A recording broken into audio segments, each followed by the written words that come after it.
xilli inta badan dunida ay si weyn ula tacaalayso cudurka safmarka ah ee COVID-19 kaasi oo in ka badan 1,500,000 oo ruux ku dhacay islamarkaana ay u dhinteen dad ka badan 100,000 oo qof ayaa wadamada qaar waxa ay bilaabeen in ay dib u bilaabaan goobihii waxbarashada. Waddanka Norway ayaa ka mid noqday wadamada xilligaani ku dhawaaqay inay dib u furayaan xanaanadii carruurta, iskuulaadkii dugsiga hoose iyo fasalka ugu dambeeya ee jaamacadaha, iyo sidoo kale goobaha ay dadka ku kulmaan ee timo-jaraha iyo isqurxinta dumarka. Waddanka Denmark ayaa isna sidoo kale waxa uu ku dhawaaqay inuu dhawaan furi doono iskuulaadka dugsiga hoose iyo xanaanada carruurta. Dr. Maxamed Cali oo ka mid ah dhakhaatiirta qalliinka ee ka howlgala waddanka Denmark ayaa sheegay in dowladda Denmark xilligaani ay uga gol leedahay iskuulaadka ay furtay in cudurka coronavirus iyo dadka la isbaro. Waxa uu sheegay in carruurta yaryar inta badan haddii ay ku dhaco cudurkaasi ay guryaha geyn doonaan, taasina ay dowladda uga gol leedahay in cudurkaasi uu ku dhaco dad ka badan 2 milyan ilaa 2,500,000 si buu yiri dadkaasi haddii uu cudurka mar kale ku dhaco oo ugu noqdo talaal ahaan. السلام عليكم ورحمة الله وبركاته.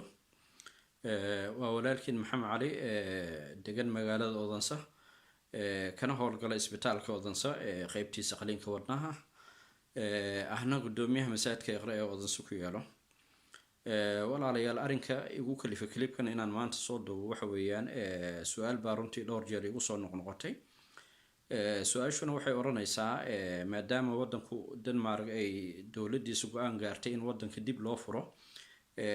tartiibna dib loogu furo waa maxay sababta ka dambaysa in iskuulaadkii lagu bilaabo in la furo iskuulaadkii khaasatan galaasyadii hoose baanhawgii iyo wogustoonkii ayadoo weli la ogyahay in goobihii shaqooyinkana ay weli ay xiran yihiin kuwii dawliga ahaa iyo kuwii private ka ahaa. runtii waa su'aal muhiim ah jawaabteedana ay mudan tahay inay dadku wada fahamsan yihiin waa si waadixinaya waan si cadeynaya walaalayaal waxa weeyaan cudurkan coronavirus marka la dagaalamayo dhowr nooc oo loo wajaha oo loola dagaalamo ayaa jirto tusaale kale nooc waxa weeyaan in cudurkii oo dhan wadanka laga suuliyo oo wadanka laga saaro noocaas oo cudurka ah in wadanka dhan laga saaro tusaale kale waa nooca ay dooratay wadankan Jarmalka waana nooca ay hay'adan caafimaadka UN-ka ee WHO-ga waa nooca ay wadamada adduunka ay kula taliso. noocaasi wuxuu oranayaa cudurka cidii cudurka qabtana insulation hal geliyo dadka caafimaadka qabtana gooniha looga sooco dee intii cudurka u bugto oo maxaa la yiraahdaa isbitaalada taalana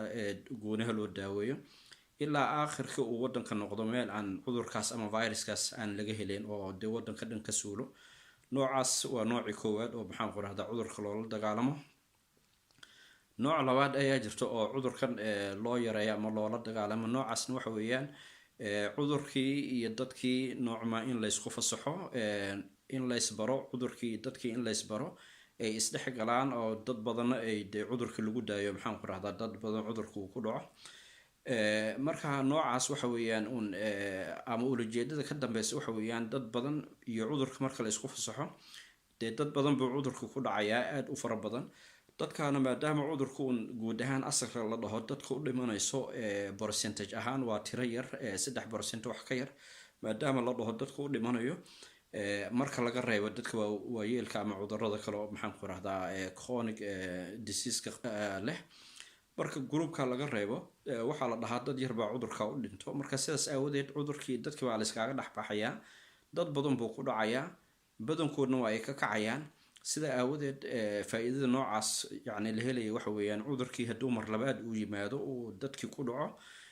waxa weeyaan dadkii dee hore cudurku u soo tijaabiyeen hore ugu dhacay marka sida aawadeed isla markiiba haddana waxa weeyaan waa laga kacaya ama maba ku dhacayo oo doorkii hore ama markii hore uu ku dhacay baa cudurkii talaal ahaan buu u noqday dee markay ka kaceen ka bacdi. marka istiraatiijiyada ay Denmark dooratay oo ay u aragtay runtii maslaxadeeda inay tahay waxa weeyaan waa noocan dambe oo ah cudurkii iyo dadkii hal isku fasaxo ha isbartaan, dad badan cudurka ha ku dhacaan, ha ku dhaco, dee badankoodana markay insha allah ay ka kacaana dee waxa weeyaan cudurka hadduu soo laba kacleeyo muddo ka bacdi ama sanad ka bacdi hadduu soo laba kacleeyo, dadkii dee cudurka waa ay garanayaan, jirkooda ku dhacay, jirkoodii ayaa xasuusto, sida aawadeed talaal ahaan buuba cudurka u noqdo oo markaa kuma dhacayo. marka adu noocaas ayay denmark qaadatay. sidaas aawadeed waxaa la dhahay ilmahan yaryar oo da-da ilaa galaaska shanaad ee iskuulaadkii ha ku noqdaan. dabcan dee ilmo yaryar oo maxaan ku rahdaa wada ciyaarayna, shaki kuma jirto cudurkii inay isqaadsiinayeen uu ku dhacayo, shakina kuma jirto cudurkii inay dee guryihii keenayaan, waalidiintooda u keenayaan. markaa sida aawadeed gruubkan oo ilmaha yaryar iyo dee waalidkan ilmaha dhalay sababto ayagoo loo doonayo in loogu bilaabana waxa weeyaan dee ilmaha yaryar waxa weeyaan cudurka markuu ku dhaco ayagoo hargab ahaan ayuu ugu dhacaa, duray ahaan ayuu ugu dhacaa, oo waxa weeyaan durbadii waa ay ka kacaan. waalidka ilmahaas dhalayna sababta runtii loogu doortay waalidka ilmahaas yaryar dhalayna waxa weeyaan dee waalidkaa da ahaan waxaa lagu qiyaasayaa dad 30 jir ah, 25 jir ah qaarkood, maxaa la yidhaahdaa dad ilaa 40 jir ah, 35 jir ah. dadkaana dee waxaa lagu yaqaanaa inay yihiin dad guud ahaan caafimaad qabo. sidaas aawadeed waxaa la dhahay dee waalidka un ha lagu bilaabo maxaan ku rahdaa dee ilmihii gurigii cudurka ha u keenaan, kadibna maxaan ku rahdaa ha ka kacaan. sidaas aawadeed waxaa la helayaa tiro badan oo waalidiin ah oo cudurkii ku dhacay oo haddana ka bogsootay, iyo dee ilmo badan oo cudurka ku dhacay haddana ka boodeen. marka istaraatiijiyadaas ay denmark doortay, istaraatiijiyadaasna magacay leedahay, waxaa la dhahaa waa folka immunity. danish waxay dhaheen waxaan doonaynaa inaan gaarno folka immunity, oo laga wado dad badan inuu cudurka ku dhaco ilaa 60% dadka wadankan ku nool inuu ku dhaco, taasoo dee u dhigantay ilaa qiyaas 2 milyan iyo bar wax ka badan inuu cudurkan ku dhaco. dee badankoodan hadhow ay maxaan ku rahdaa ka kacaan, sida aawadeedna ay noocma dee cudurkii talaal u noqdo wadankii mustaqbalka haddii cudur mar labaad ku dhaco ay dee durbadayba uga boodaan. dhinaca kale istaraatiijiyadan la doortayna waxa weeyaan un maxaa la yidhaahdaa un qaab yaro qaab khasaare ahna waa ay leedahay. khasaarada ay leedahayna waxa weeyaan dee dadkaas badan maadaama cudurkii lagu fasaxayo, waxaa jiri doonto dad uu dee cudurkan markaa galaafan doono ayaa jirto. sidaas aawadeed risaalada ama messajkan doonayo inaan dadka gaarsiiyo waxa weeyaan, fariintan doonayo dadka inaan gaarsiiyo waxa weeyaan, walaalayaal waxaa dhici doonto ilmihiina aad dhasheen in dee qaar badan cudurkan uu ku dhici doono, guryihiina nii keeni doono, ka waalid ahaana uu dee cudurkan uu niisoo gaari saameyn doono ayaa runtii dhici doonto qaar badan. sidaas aawadeed waxaa muhiim ah iskuulaadka marka dib loo furo iyo xanaanooyinkii wax walba markii dib loo furo,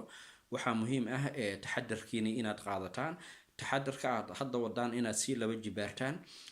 ka waalid ahaana aad runtii gooni iskugu sii yani isku ilaalisaan. dee haddii xanuunyaal kale uu jiro oo maxaan ku rahdaa ama waalidku uu dee maxaa la yidhahdaa waalid xoogaa da-diis iska yar weyn ay noqoto, ama maxaa la yidhahdaa waalid xanuunyaal kala qabo sida sokorta, dhiigkarka, ama dee maxaan ku rahdaa neefta, waxyaalahaas oo kale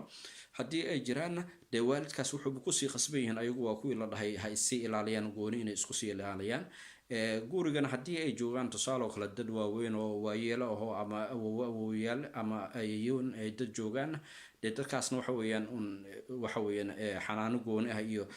taxadar gooni ay usii baahan yihiin oo in aad loo sii ilaaliyo. marka fariintan doonaya waxa weeyaan inaan gudbiyo walaalayaal, ulajeedada arrinkan ka dambeysa waa sidaas, dee taxadarkiinana hala qaato oo hala sii laba jibaaro. dee qof walbana waxa weeyaan waxyaalaha ugu muhiimsanna waxaa kasii ah qof walba inuu jirkiisa difaaciisana iska sii adkaysto. oo sidaas aawadeed hadduu dee qofku ahaa qof sigaar hore usii cabi jirana inuu iska joojiyo, qof bilwad lahaan hadduu yahay inuu iska sii joojiyo. maxaa la yidhaahdaa dhinaca kalena dee cunto tayo leh oo caafimaad qabto nafaqa ah, qof walba inuu cuno vitaminaadkii vitamin c-ga lasii qaato, dee guud ahaan taxadarkii in la sameeyo. wixii talooyin ay dee hay-adahii caafimaadkan ay soo jeedeen mar walbana in la qaato lasii laba jibaaro.